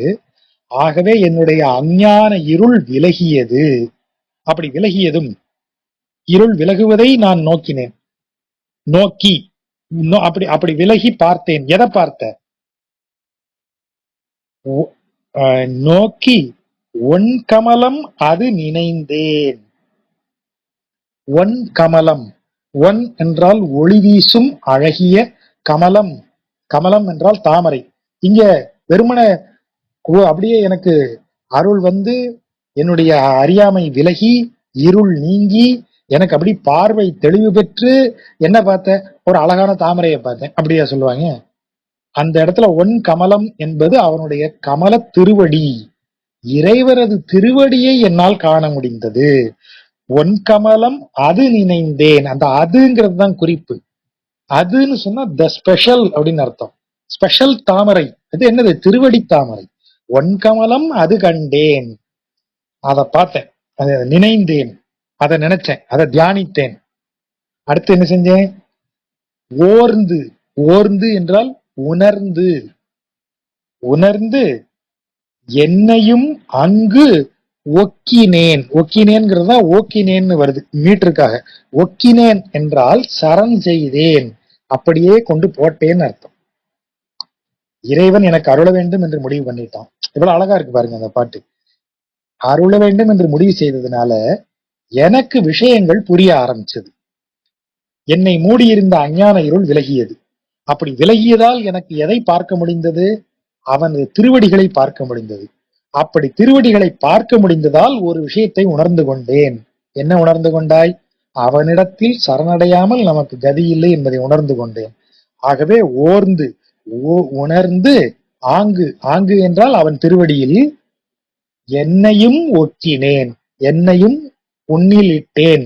பெரியாழ்வார் வார்த்தை வருது பாருங்க, என்னையும் உன்னில் இட்டேன், என்னையும் ஒக்கினேன், என்னையும் உன் முன்னாடி சரணம் செய்தேன் அப்படின்னு முடிக்கிறார்.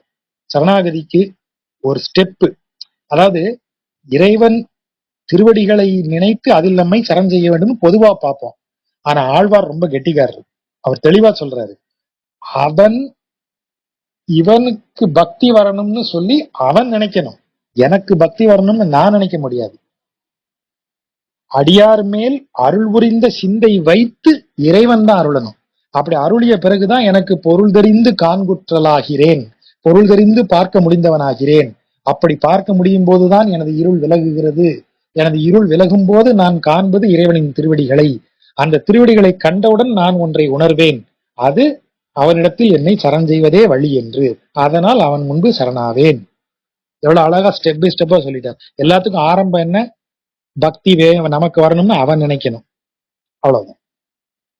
ஓர் உருவன் அல்லை, ஒரு உருவம் உடையவன் அல்ல அவன், இதுதான் அவன் உருவம்னு சொல்ல முடியாது. இல்ல சார் கிருஷ்ணன் சார் அவன் எப்போதும் இருப்பான் அப்படி சொல்ல முடியாது. ஓர் உருவன் அல்லை, ஒளி உருவம் நின்னுருவம். உருவம் ஒளியால், அப்படித்தானே பரம்ல இருக்கான். இப்போ பரம் எனப்படும் பரமபதத்தில் அவன் எப்படி இருக்கான்? யோகியர் தியானித்து வணங்கும் ஒளி வடிவாக விளங்குகிறான்னு சொல்றாங்க. அதத்தான் இவர் சொல்றாரு, ஒளி உருவம் நின்னுருவம். நீ பரஞ்சோதியாக விளங்குபவன். அதான் பரம் ஜோதி. பரம் எனும் அந்த சக்தி, பரம் எனும் அந்த அந்த எல்லாமாக விளங்கும் அந்த மகா பெரிய சக்தி அங்கு ஜோதி வடிவில் இருக்கிறது. ஒளி உருவம் நின்னுருவம். ஈர் ஒருவன் என்பர் இருநிலத்தோர். இரு நிலம்னா விரிந்த நிலம். ஈர் ஒருவன்னா இரண்டு கிடையாது. ஈர் என்றால் இந்த இடத்துல சிறப்பு மிக்க, பெருமை மிக்கன்னு அர்த்தம். ஈர் ஒருவன், நீ பெரிய பிரம்மாண்ட உருவமுடையவன்னு இந்த பூமியில இருக்கிறவங்க எல்லாம் சொல்லுவாங்க. ஒரு உருவம் உடையவன் அல்ல நீ, எனக்கு நல்லா தெரியும். ஒளி உருவம் நின் உருவம். ஆனா நீ ரொம்ப பிரம்மாண்டமானவன், விஸ்வரூபம். அதான் ஈர் உருவம்ங்கிறத விஸ்வரூபம்னு வச்சுக்குவோம். விஸ்வரூபம் எடுக்கக்கூடியவன் நீன்னு இந்த உலகத்துல இருக்கிறவங்க எல்லாம் சொல்லுவாங்க. ஓர் உருவம் ஆதியாம் வண்ணம் அறிந்தார், நீதியால் மண் காப்பர் நின்று, நீதியால் நின்று மண் காப்பார் அவர் கண்டீர். ஓர் உருவம் ஆதியாம், ஆதியில் அவர் ஓர் உருவமாகத்தான் இருந்தார். அப்படின்னு என்ன அர்த்தம்? இந்த பூமியாக, மூன்று தெய்வங்களாக, இந்த பூமியில் இருக்கும் 33 கோடி வானில் இருக்கும் 33 கோடி தேவர்களாக, இந்த பூமியில் இருக்கும் சேதன அச்சேதன பொருட்களாக, இவை அனைத்துமாக இறைவனே விரிகிறான். அப்ப ஆதியில் அவன் எப்படி இருந்தான்? ஓர் உருவம் ஆதியாம், ஆதியில அவன் மட்டுமே இருந்தான்.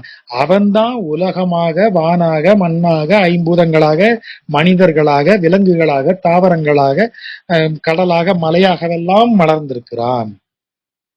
அதனாலதான் மேல ஒரு வார்த்தை போட்டாரு, ஓர் உருவன் இல்லை அப்படின்னு சொல்லிட்டு அடுத்ததுல இந்த இடத்துல என்ன சொல்றாரு? ஓர் உருவம் ஆதியாம். நீ தானே முதல் லைன்ல சொன்ன ஓர் உருவன் இல்லைன்னு. இப்ப ஓர் உருவம் ஆதியாம்னு சொல்ற, எப்படி ஐயா? நல்லா கவனிங்க. ஓர் உருவன், அந்த இடத்துல ஏன் வன் எனப்படும் ஒரு ஆண்பால் விகுதியை கொண்டு வந்து போடுறாரு? ஐயா, அவனுக்கு ஒரு வடிவம் கொடுத்து பார்க்காதீங்க. அவன் ஒரு வடிவத்துல இருக்க மாட்டான். ராமனா இருப்பான், கிருஷ்ணனா இருப்பான், திடீர்னு நரசிம்மமா வருவான், ஒண்ணுமே இல்லைன்னா மச்சமா வருவான், கூர்மமா வருவான். அவன் எந்த வடிவத்துல இருப்பான்? ஓர் உருவம் அவனுக்கு கிடையாது. ஓர் உருவன், ஒரு ஒரு ஒரு வடிவத்திற்குள்ள, ஒரு உருவத்துக்குள்ள இருக்கிறவன் கிடையாதவன். அப்ப அவன் என்ன? ஓர் உருவம், ஓர் உருவம் என்று ஆனவன் அவன். ஓர் உருவம் ஆதியாம் என்றால் அனைத்தும் தன்னுள் அடக்கிய ஒன்றாக விளங்கியவன் அவன். அதான் ஓர் உருவம் ஆதியாம்னு சொல்றது. அதை அறிந்தார். அப்படி அந்த வண்ணம் அறிந்தார். அதை முழுவதுமாக அறிந்தவன் அவன் மட்டுமே. அவன்தான் நீதியால் நின்று, அதாவது நீதியின் பால், தர்மத்தின் பால் நின்று மண் காப்பார் அவர். அப்படிப்பட்டவன் தானே ஒன்றாக இருந்து அதை உணர்ந்தவனாக விளங்கக்கூடிய இறைவன் அவன்தான் நீதியில் நின்று இந்த மண்ணை காப்பான். கண்டீர் என்றால் பார்த்துக்காங்க, உணர்ந்து கொள்ளுங்கள்னு அர்த்தம். அப்படி இறைவனின் பெருமையை அவர் சொல்றாரு. கொஞ்சம் நீளமாவே போயிருச்சுன்னு நினைக்கிறேன். பொறுமையாக கேட்ட நண்பர்களுக்கு நன்றி. கொஞ்சம் பாட்டை மாத்திட்டேன். இன்னும் கூடுதல் கவனத்தோட நான் அடுத்து பாடல்களை தொடர்கிறேன். நன்றி நண்பர்களுக்கு நன்றி.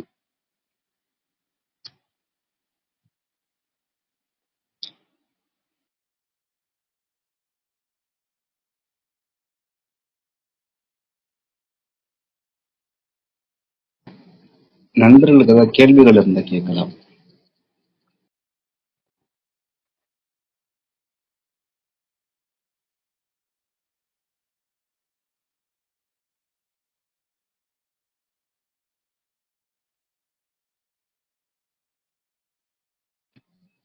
ஜஜா, இந்த பாசுரம் 2234 அதுல பாத்தீங்கன்னா அந்த நெறியார் குடல் கற்றை முன்னின்று பின் தாழ்ந்து, அது நாங்களும் கொஞ்சம் பொருள் பார்க்கறதுக்கு கொஞ்சம் சிரமப்பட்டோம்.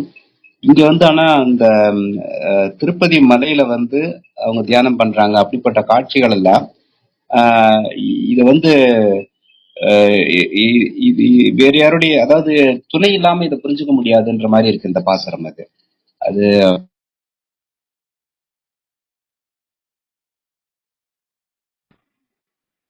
இப்போ அதுலயே வேங்கடமே பொறுபுணல் குன்று என்னும் வேங்கடமேன்னு நேரடியா சொல்லிடுறாரு.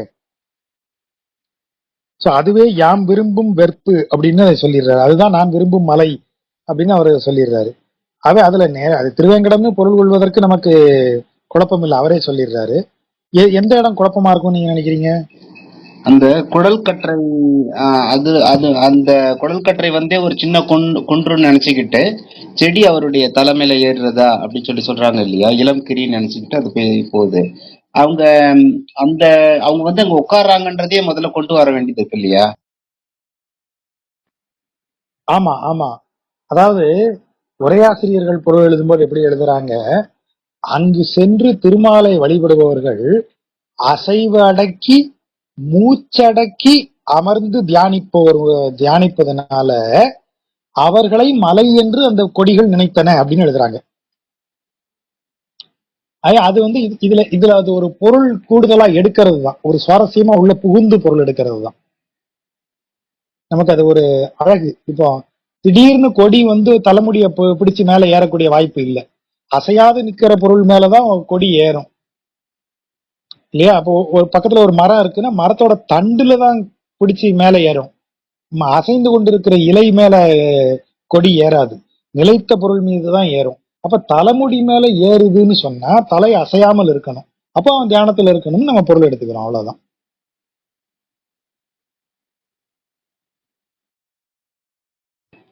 நன்றி சார். நீங்க சொல்லுவீங்க இல்லையா அடிக்கடி, இந்த புது கவிதை அல்லது மரபு கவிதை அப்படின்றது வந்து வித்தியாசம் புரியாம ஒரு கவிதைன்ற மாதிரி இது இருக்கு, சரிதானே? அது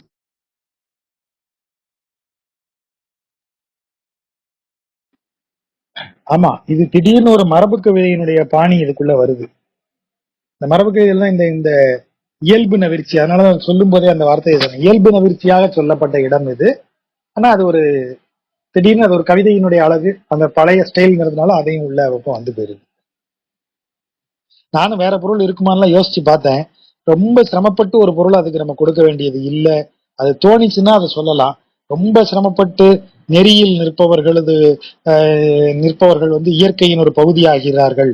இயற்கையின் பகுதியானதுனால இயற்கையே அவர்களை தழுவுகிறதுல நம்ம எதையாவது ஒண்ணு ஏத்தி விடலாம்னா ஏத்தி விடணும். ஆனா அப்படி ஏத்துவதற்கு அவசியம் இல்லைன்னு தான் தோணுச்சு. அதை ஒரு இயல்புல ஒரு மகிழ்ச்சியில ஒரு சுவாரஸ்யத்துல சொல்லியிருக்கு. ஏன்னா இதுக்கு அடுத்த பாட்டுலயும் அந்த ஃபன் ஒண்ணு வச்சிருக்காரு பாருங்க, வெள்ளத்து இளங்கோயில் கைவிடேல். ஐயோ, அந்த பார்க்கடல்ல தான் தெய்வம் இருக்கான்னு பலகாலமா சொல்றோம். நீ வாட்ட நாங்க கூப்பிட்டோம் எல்லா இடத்துக்கும் வர்ற, பார்க்கடலை விட்டுட்டு வந்துடாதையான்னு சொல்றாரு இல்லையா? அந்த ஃபன் இருக்கிறதுனால இது ஒரு இது ஒரு இயல்பா ஒரு ஒரு ஒரு உயர்வு நவிர்ச்சியா சொல்லி இருக்கலாம்னு நம்ம இத எடுத்துக்க வேண்டியதுதான்.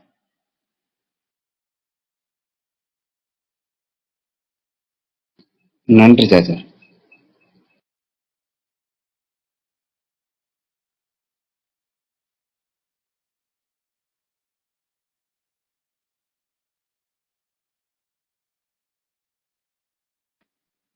வேற கேள்விகள் இருக்கா நண்பர்களுக்கு? சரி, அப்ப வேற கேள்விகள் இல்லை என்றால் நாம அடுத்து செவ்வாய்க்கிழமை சந்திக்கலாம். நண்பர்களுக்கு நன்றி. தேங்க்ஸ்.